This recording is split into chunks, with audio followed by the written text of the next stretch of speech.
Bonjour et bienvenue. Aujourd'hui, on se plonge dans une analyse qui touche à des questions vertigineuses. Imaginez un instant. Vous avez entre les mains deux documents. Le premier, c'est le plan d'architecte de l'univers, le grand projet. Et le second, c'est le manuel d'utilisation de cet univers, ses lois de fonctionnement. La question est simple. Quel est le lien entre les deux? Est-ce qu'on peut changer le manuel sans devoir tout démolir et tout reconstruire? C'est exactement le cœur du sujet. Et c'est le puzzle que tente de résoudre la source qui nous intéresse aujourd'hui, un article du docteur Idriss Id. Il y décortique la différence entre deux concepts islamiques fondamentaux, mais qu'on confond souvent, la sunna et le qadar. Notre mission, c'est de clarifier un peu tout ça, de comprendre comment ça s'emboîte, et surtout de saisir la logique profonde qui rend ce système, selon l'auteur, absolument immuable. Et c'est un point important de départ. L'article précise bien que ce n'est pas qu'un simple exercice intellectuel. Non, l'enjeu pour l'auteur, c'est de passer d'une obéissance, par contrainte, à une adhésion par compréhension. Si on saisit la logique interne du système, l'adhésion devient volontaire, elle devient éclairée. Il s'agit de comprendre ce qu'il appelle l'esprit de la loi, ou en arabe, ruh al-qanoun. C'est une quête de sens, en fait, pas seulement de règles. Parfait. Alors, pour comprendre cet esprit, il faut commencer par les bases. L'article utilise une analogie qui va nous guider tout au long de notre discussion, celle d'un projet et de son design. Entrons dans le vif du sujet. Le qadar, dans cette métaphore, c'est quoi exactement? Le qadar, c'est le projet. Le projet. C'est le plan directeur, l'idée maîtresse, le concept initial dans toute sa perfection. L'article utilise le terme arabe al-mashroul, qui veut dire littéralement le projet. C'est le quoi et le pourquoi de la création préétabli avec une précision, une connaissance absolue. C'est la vision de l'architecte avant même que la première pierre ne soit posée. D'accord, donc le qadar, c'est le plan sur le papier, la vision globale. Et la sunna, alors, elle se situe où là-dedans? C'est la construction elle-même? C'est le design structurel, le cadre fonctionnel qui permet au projet de prendre vie et de fonctionner. L'auteur l'appelle at-tasmim, le design. Ce ne sont pas juste les murs, mais c'est aussi les lois physiques, les circuits électriques, la plomberie. En fait, c'est tout ce qui fait que le bâtiment tient debout et qu'il est habitable. Et l'article insiste sur une chronologie essentielle. Le projet, le qadar, précède toujours son design, la sunna. Le design n'est que la mise en œuvre de la vision. Et c'est là qu'on touche à un premier point fascinant de l'analyse. La source explique que cette sunna, ce n'est pas une simple couche de peinture qu'on pourrait enlever comme ça. Elle est totalement intégrée à la création. Exactement, elle est si intrinsèquement liée à la structure que l'auteur affirme qu'on ne pourrait pas la retirer sans provoquer l'effondrement total de la création. C'est un peu comme essayer de retirer la loi de la gravité de notre univers. On ne peut pas. On ne peut pas. Ce n'est pas une option. La création et ses lois de fonctionnement sont livrées en un seul et même paquet. Et ce qui nous amène logiquement à la grande question de la modification. Si tout est si parfaitement imbriqué, est-ce qu'on peut changer quoi que ce soit? Commençons par le grand plan, le qadar. Est-il modifiable?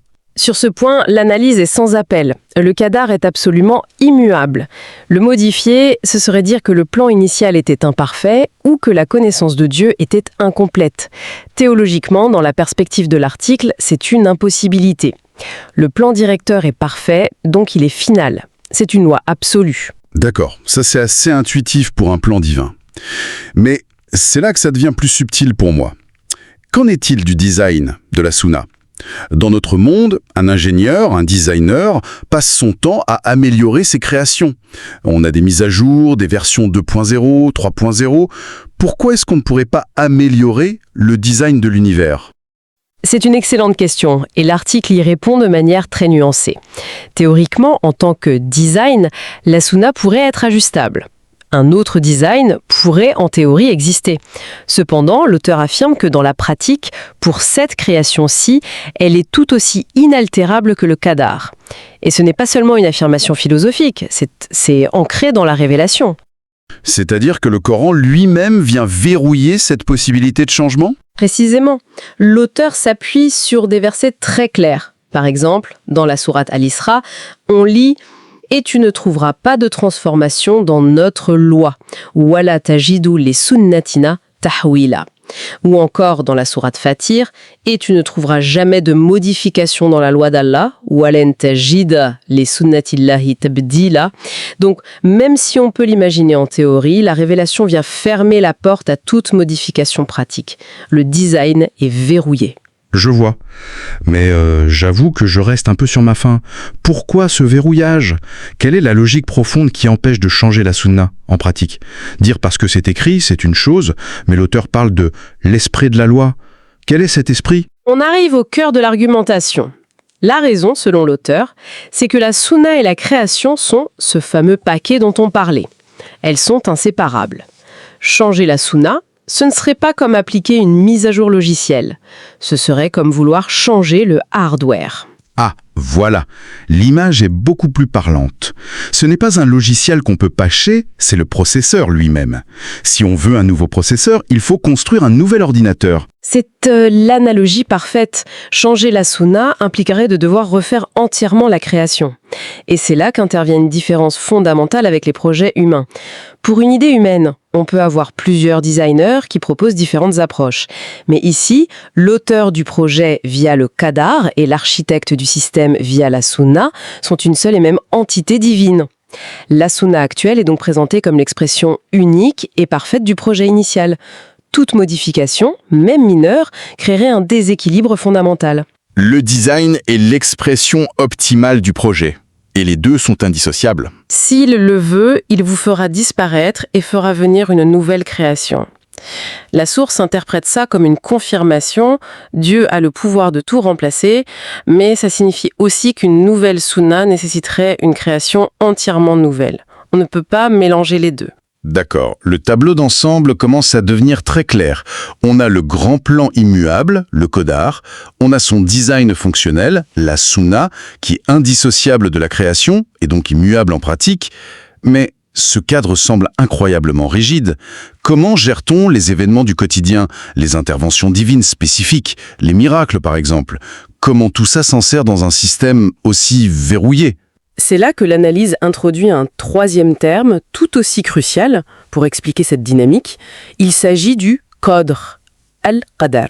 Attendez une seconde, on a qadar et maintenant cadre. La prononciation est quasi identique, c'est un coup à s'embrouiller ça. C'est une source de confusion fréquente et l'auteur prend soin de bien les distinguer. La différence est subtile mais fondamentale.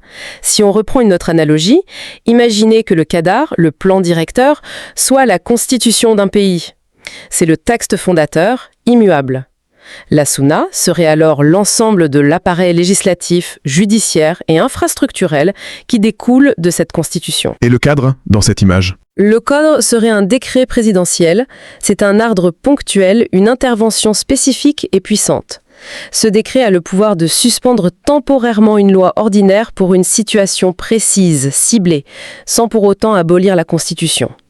L'article décrit le cadre comme ayant une intensité supérieure au qadar, dans l'instant, car il peut ajuster ou interrompre des aspects du plan global de manière ponctuelle. Donc, si je comprends bien, on a une hiérarchie de commandements.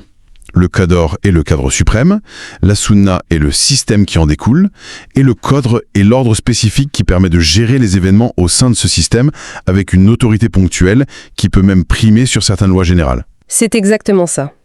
Cette structure à 3 niveaux permet d'avoir à la fois un système stable et ordonné et la possibilité d'une intervention divine directe et flexible, sans que ça ne crée de chaos ou de contradiction. C'est d'une grande finesse. Et en parlant de finesse, l'article soulève un autre point qui m'a interpellé. Il remarque que les versets coraniques qui insistent sur l'immuabilité de la sunna s'adressent très souvent directement au prophète Mohammed. Pourquoi cette spécificité ? Pourquoi ne pas dire « ô humanité » ou simplement l'affirmer comme une vérité générale ? Pour l'auteur, cette adresse directe est loin d'être anodine. C'est un message d'une portée immense. En s'adressant au prophète, le texte dit en substance « Si même toi, le récepteur et le transmetteur de ce message, tu n'as absolument aucun pouvoir pour changer cette loi, alors a fortiori, aucun être humain après toi ne le pourra. » C'est une manière de sceller définitivement cette impossibilité. C'est une façon de fixer une limite universelle à l'action humaine sur la loi divine. Le message est « ce n'est pas votre domaine, ce n'est pas négociable ». C'est cela. Et l'auteur y voit aussi une raison très pragmatique et humaine liée au contexte de l'époque. Certains des contemporains du prophète étaient impatients. Ils voulaient des résultats plus rapides. Ils suggéraient peut-être de contourner certaines règles pour accélérer le projet divin. Le message était donc aussi pour eux: arrêtez de vouloir changer le système, changez-vous vous-même pour vous conformer au système. Le processus est ce qu'il est et même le prophète doit le suivre. Fascinant. On passe d'un concept théologique abstrait à une gestion très concrète des attentes humaines. Et l'analyse ne s'arrête pas là, elle va encore plus loin dans le détail, jusqu'au choix des mots. L'auteur fait une distinction entre deux termes arabes utilisés pour parler du changement. Tabdil et tahwil. Quelle est la nuance ? C'est la dernière pièce du puzzle et elle montre à quel point, selon l'auteur, le langage coranique est d'une précision chirurgicale. Pour faire simple, le tabdil, at-tabdil, c'est une substitution, un remplacement total. C'est jeter la machine et en construire une nouvelle à partir de zéro. D'accord, le tabdil, c'est la refonte complète. Et le tahwil ? Le tahwil, at-tahwil, c'est une transformation, une modification partielle. C'est garder la même machine, mais essayer de changer la place d'un piston, de modifier un engrenage, d'ajuster une trajectoire. Et si je me souviens des versets que vous avez cités tout à l'heure, le Coran rejette les deux possibilités. Oui, et c'est ça qui est puissant. L'article explique que, du point de vue du projet divin, une transformation partielle, un tahwil, ne ferait que dérégler la machine et retarder son objectif final. Et une substitution totale, un tabdil, annulerait purement et simplement le projet. Face à un concepteur considéré comme parfait, aucune modification, qu'elle soit majeure ou mineure, n'est souhaitable ni même possible pour un humain. L'argument est d'une cohérence redoutable. Et l'article va jusqu'à dire que le Coran utilise ces deux mots de façon très spécifique selon le contexte, n'est-ce pas ? Absolument. C'est la démonstration finale de l'auteur. Il explique qu'au lieu de lister tous les cas de figure, on peut retenir un principe simple. Quand le Coran parle du système dans son ensemble, dans sa globalité, il dit qu'on ne peut pas le remplacer. Tabdil. Quand il parle d'un élément spécifique, d'une trajectoire particulière au sein du système, il dit qu'on ne peut même pas la transformer ou la dévier, tahwil. Donc, pour revenir à notre machine, non seulement vous ne pouvez pas remplacer le moteur, mais vous ne pouvez même pas essayer de tordre une durite parce que le concepteur l'a placée exactement là où elle doit être pour une performance optimale. C'est une excellente synthèse de l'argument.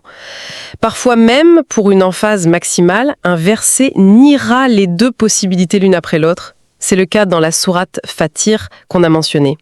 La logique, selon l'auteur, devient alors limpide. Non seulement il n'existe aucun système de remplacement pour celui-ci, mais il n'est même pas possible de modifier la trajectoire de ses composantes sans en perturber l'objectif ultime. C'est une affirmation d'une force inouïe sur l'unicité et la perfection du système divin. Nous voilà au terme de cette exploration. On a commencé avec une image assez simple, un plan d'architecte et un design, et on aboutit à une vision d'une complexité et d'une cohérence remarquable. Un système à 3 niveaux, qadar, sunna, cadre, où la création et son propre code de fonctionnement sont absolument indissociables. Le point central et qui ressort de cette source, c'est vraiment cette idée d'un système divin vu comme un tout intégré et optimal. La loi n'est pas quelque chose d'extérieur qui est imposé à la création, elle est la structure même de cette création. C'est un principe d'intégrité absolue entre l'intention, le projet et sa réalisation concrète. On ne peut pas toucher à l'un sans anéantir l'autre. Et pour laisser matière à réflexion, l'article se concentre sur l'impossibilité pour l'être humain de modifier ce système divin. Le cadre est posé, les règles sont verrouillées. Cela soulève une question immense pour une exploration future. Si le plateau de jeu et ses règles sont si parfaitement et immuablement définis, quelle est la nature et la véritable portée du libre arbitre humain qui est censé s'exercer à l'intérieur de cette architecture, à première vue, si déterministe ?